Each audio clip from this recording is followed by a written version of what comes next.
Hi, welcome everyone to Coleman Report Live, April 22nd edition, Los Angeles earthquake edition, Katie. Well, you were at the epicenter.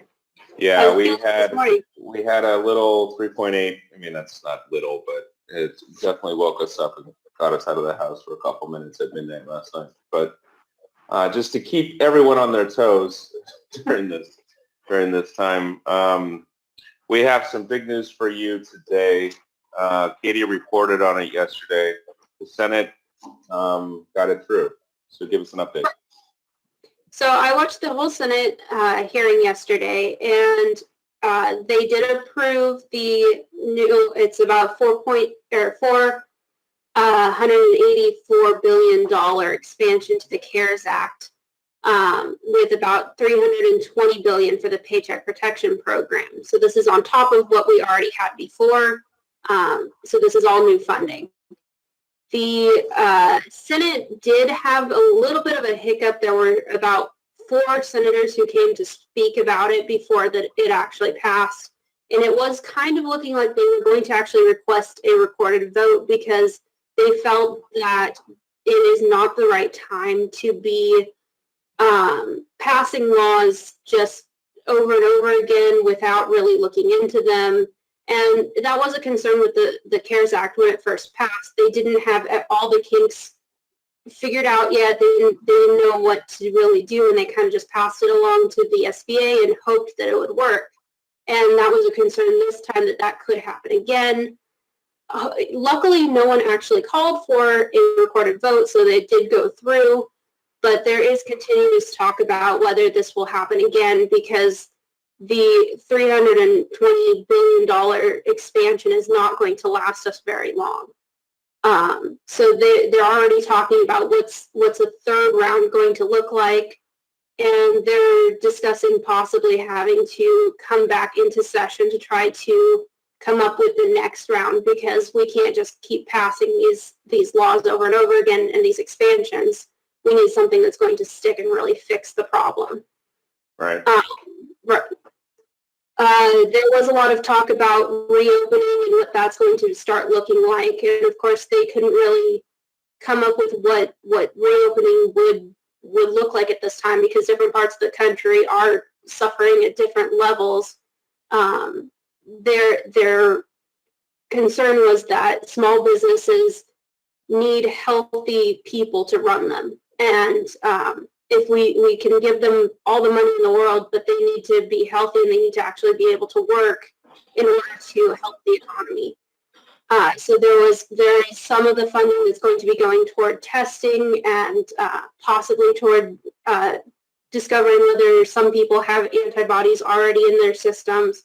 And hopefully when they start to learn more, we'll be able to open up more of the country and small businesses will be able to start going back. And the funding will really start helping those small businesses contribute to the economy. We have a question. Will the House really vote on this tomorrow, or will they get stuck for a few days like the process last time? I am guessing they're going to get it done tomorrow. Katie? Right. Yeah.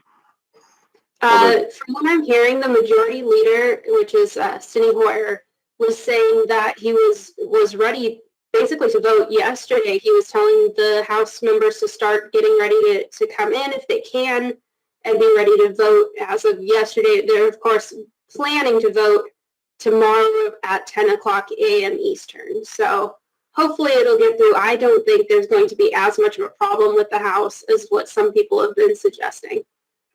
Another great question from Blake. Thank you, Blake. Any changes in the requirement in round 2 applications and submission guidance from what we have? No. Yeah. So the guidance that we were given by SBA for round 1 is still being used. So talk about this. This was big. $30 billion for credit unions and another $30 billion for even smaller institutions. Right. So the first round, a big concern was that small community banks and smaller businesses were not getting the access to these funds, and it was all going toward larger institutions. And that was a very big topic yesterday that senators were discussing, and they really did want to make sure with this round that the smaller, the community banks are able to participate this time and really get involved, because it's important for all aspects of all parts of the country to be involved in this, and to help small communities it's important for the community bankers to be involved.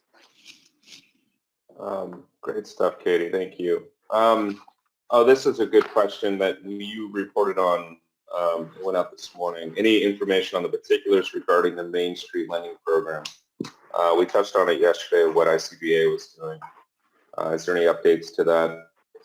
I have not seen any updates yet. A lot of community banks are participating in the chance to write a letter to the government to let them know that there is a problem with community banks not being able to participate in the Main Street lending program, and that the Main Street lending program tends to favor medium-sized businesses and slightly larger banks over community banks, and community banks do really want to participate in this.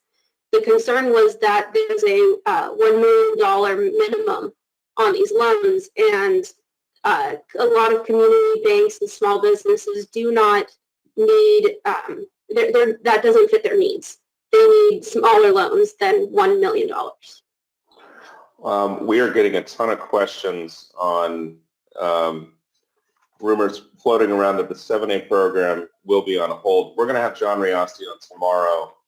He's the American Banker reporter, and we're not going to report on this until we get confirmation from the agency or any insight from John. So tune in tomorrow for that huge discussion. A temporary shutdown would be big. Let's go to a poll.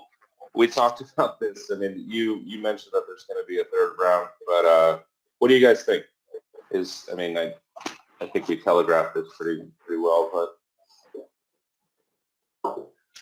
Well, the Senate is certainly thinking that there could possibly be a third round at this point, because the funds really don't seem like they're sufficient for the number of people who are applying for these loans right now. But I don't know, maybe some parts of the country are not seeing that. Yeah. Oh, there we have it. 30% saying no. 54 for you guys on the phone, 54% yes, and 18 I don't know. And I think there will be, but I'm also leaning towards I don't know. We'll see how the second round goes. We'll see what the House does tomorrow. And to reiterate what's going on, what we talked about yesterday, again, the deadline to submit the Excel template for April payments is here. So let's see if the poll results are different from yesterday, and they are. Good.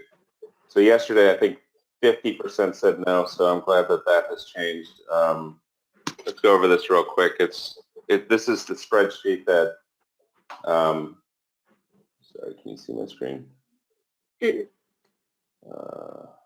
we go. All right, this is the spreadsheet that SBA has given us all. Yeah, you need to get it in today to get the April debt payments. We talked about that. Lance did a webinar. We're going to be doing another webinar next week on Wednesday to make sure everybody gets going on that. And we have a ton of questions. Again, John Riosti is going to be on tomorrow. Katie, thank you so much. I think that's all we have for today. Anything else? I don't think so. We're just waiting on the House, and it does look like, I just do want to mention, the President did already say that he wants this passed, so I'm guessing after the House passes it, it's going to get through pretty fast. Yeah, a lot of you guys are asking when Atrium's going to be back open. I think if the House does it tomorrow, we'll get it signed, and then the portal will be ready to go. So tune in tomorrow, and thank you again for everybody showing up. We have record-breaking crowds daily, which is, we love the support, we love the questions, and we hope to see you tomorrow. Thanks, everyone.